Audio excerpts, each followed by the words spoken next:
Hello, how's it going? In today's video, I'm starting Chapter 4, the Burning Crusade, and covering the Lord of Outland, the Demon Hunters, Web of Lies, and Burdens of Leadership from Chronicle Volume 3. So let's go!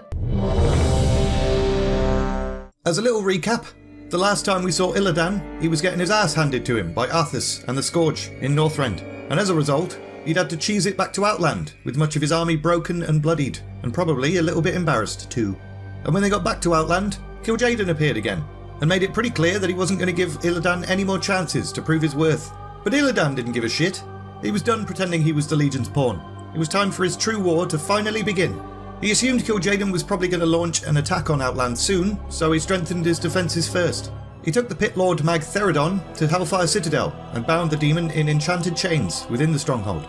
Then, they siphoned the Pit Lord's blood from his veins and infused it into hundreds of orcs, turning them into red crazy bastards. However, Illidan knew that with a growing army, he'd need more provisions, and Outland wasn't exactly the best place for provisions. Not a lot of food, not a lot of water. So he dispatched Lady Vash and her Naga to secure resources from one of the few regions that still had them, Zandalar, which sounds like something a really irritating character in a sitcom would say. Zandalar. As we all know, Zandalar had once been a vast sea, but events on Draenor had transformed it into a swampy mire, full of mushrooms and shit. They had a lot of weird creatures, big fungal giants and little spawling blokes. It was also home to a considerable population of Draenei and their mutated cousins, the Broken. Lady Vash and her Naga were well suited to the region and quickly spread across it. The Draenei remained in their main refuge, Tel'Rador, and used its defences to fend off attacks. But the Broken didn't have a big well-defended mushroom.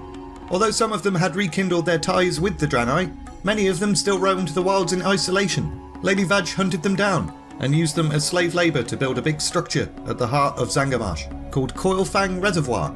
This massive stronghold contained a buttload of machines designed to leach water from the swamp. Draining the water threw Zandamar's ecosystem out of balance. Creatures started to die off, and Lady Vash was like, big whoops. As long as Illidan's army is alive, nothing else mattered. Not going to shed a tear for a few little spawling blokes. By now, Illidan had pretty much gained control over most of the Shattered Realm, and was hanging about in the Black Temple. Most of the defence preparations were in place, so now he switched his focus to creating a weapon. He needed something strong enough to strike at the Legion. Many years ago, he'd thought about creating warriors in his own image, other elves empowered by demonic energy, unified by their need for vengeance and willing to sacrifice everything, and then constantly remind everyone of that fact. He would call these new warriors Edgy Boys, or Demon Hunters. He wasn't sure which one yet. He was leaning towards Edgy Boys. Illidan forged his Edgy Boys from both Blood Elves and Night Elves. They were from all walks of life, but had one thing in common: hatred. They'd all lost someone to the Legion and were consumed with a need for vengeance. He trained them within the Black Temple, however he didn't actually tell any of his allies what he was doing. Even Kael'thas Sunstrider had no idea what was going on. He'd heard rumours, but they just seemed a little bit too ridiculous to believe. Illidan gave no quarter to his Demon Hunters during their training. There was no room for weakness. Each of his servants were forced to eat the flesh of a demon and bind their spirit with the creature. This granted them power, but also visions of the Legion's true nature, and what they saw was so terrifying that they cut out their own eyes. Lovely. It also infused them with fel energy, so they grew horns and wings and stuff. From that moment forward, Demon Hunters would fight an inner struggle against the monster that lurked within their soul. The spirit of the demon would constantly whisper in their minds and be like, Hey you, Illidan's a join the Legion. Go on. You know you want to. Most died in the process or were driven to madness, so only a few Edgy Boys survived the training, at least from a lore perspective anyway. From a game perspective, millions of them did, and now they're bloody everywhere. Using the few remaining portals on Draenor, Illidan and his Demon Hunters stormed into worlds controlled by the Legion and smashed a whole bunch of demons' back doors in. For Illidan, this was just a taste of what was to come. He wasn't content with just destroying the Legion's agents, he wanted to destroy their worlds. And his main target was Argus, their seat of power, home to Kil'Jaeden. And due to it being located within the Twisting Nether, any demons killed there would be real dead.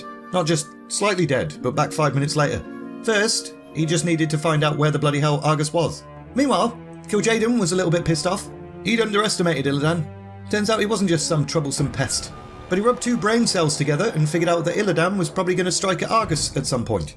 So he sent an army to Outland, led by one of his most trusted lieutenants, the Doomguard known as High Lord Cruel. I love it when bad guys have really on-the-nose names, like High Lord Cruel and his buddies Senor Harsh and Captain Drinks a Lot and Starts Fights for no reason. But the demons found it slightly difficult to reach Outland. because Illidan had closed the majority of the portals on the Shattered Realm. So it was going to take cruel months before he'd gather enough forces to establish a foothold on Outland. And this wasn't bloody good enough for Kil'Jaeden. In the meantime, Illidan could attack more worlds. The Demon Lord needed another weapon, and he found one. Spoilers, it was us. Because it turns out we were the bad guys in the Burning Crusade. Bunch of jerks. Illidan's obsession with fighting the Legion had led him to make some questionable choices, and most people saw him as a monster because of it. If the Horde and the Alliance heard that Illidan had taken control of Outland and built an army fueled by demon blood, they'd probably try and stop him. They just needed a push in the right direction, and Kil'Jaeden would give them that push. The Demon Lord also saw another opportunity in this plan. If the Horde and the Alliance dedicated resources on Outland to fighting Illidan, Azeroth would be left vulnerable. They could launch another bloody invasion, and Kil'Jaeden would lead this invasion himself because everybody else had frickin' failed. He'd need a powerful gateway though, and luckily, using spies and stuff, he'd discovered a means to restore the Sunwell. There was a source of power hidden deep within Kael'thas, an avatar of the Sunwell's lost energy called Anvina Teague. She was the key to transforming the Sunwell into a gateway, but he'd also need Kael'thas Sunstrider as well. Kael'thas was familiar enough with the Fount to empower it using Anvina, plus he knew the region's defences and how to bypass them. For now, Kil'Jaeden decided to just watch Kael'thas and wait for the opportune moment to win him over. Meanwhile, back to Illidan. He'd taught Prince Kael'thas and his people how to siphon energy from artifacts, creatures and the environment in an attempt to satisfy their cravings for magic. However, this wasn't really working and was just kind of enabling their addiction. The prince and the other elves were just constantly like, "Give us more!" Kael'thas was desperate to find a more concentrated source of power, so he looked at fel magic. He knew the dangers of consuming such a chaotic energy, but he felt like it could be controlled, because he's an idiot. At this point, he'd learned of the existence of demon hunters and saw that they could use fel magic without falling under the Legion's sway, and if those edgy boys could do it, so could he. He approached Illidan and asked, "Could you show me how to eat fel magic?" And Illidan reluctantly agreed. At first, the prince proceeded cautiously, only nibbling a little bit of fel magic, but within about 5 minutes he was hopelessly addicted to it. The more he fed on it, the more it ate away at his mind, body and soul. The bonds between him and his people began to fray. Although he was still intent on saving his people, they were really starting to get on his nerves. They thought he was a failure, he could tell, and they all looked at him funny. Bunch of dicks. In truth, the journey to Outland had not saved the Blood Elves. It had made their suffering worse. The smart thing to do would have been to go home, but the thought of marching through Kael'thas and being like, "Soz mates, I've made it worse," didn't really appeal to the prince. Ultimately, it was pride that sealed Kael'thas' fate. He started acting unpredictably. One minute he was the kind-hearted prince, the next minute he was a complete dick for no reason. Kil'Jaeden knew this was his moment, but he'd still have to tread carefully. Just because the prince was becoming corrupted didn't mean the Legion wasn't responsible for the Scourge and the destruction of Kael'thas. He reached out to Kael'thas and was like, "So, Illidan promised he'd help you feed your cravings for magic, and yet he hasn't, has he? You know, it's funny, he only told you one way of siphoning energies from fel magic, but there's other ways. It's weird that he didn't tell you that." And Kael'thas was like, "Yeah, that is kind of weird." Kil'Jaeden continued, "The demon hunters, for example, they use much more refined techniques, which is what makes them so powerful. Only reason I can see why Illidan kept this from you is, well, he thinks you and your people are shit, mate. I'll tell you what, I'll tell you how to do it, and all you have to do is, I don't know, abandon Illidan. I mean, the guy's a jerk anyway, right?" And Kael'thas told him to sod off, which is brilliant. But unfortunately, Kil'Jaeden didn't just give up at that point.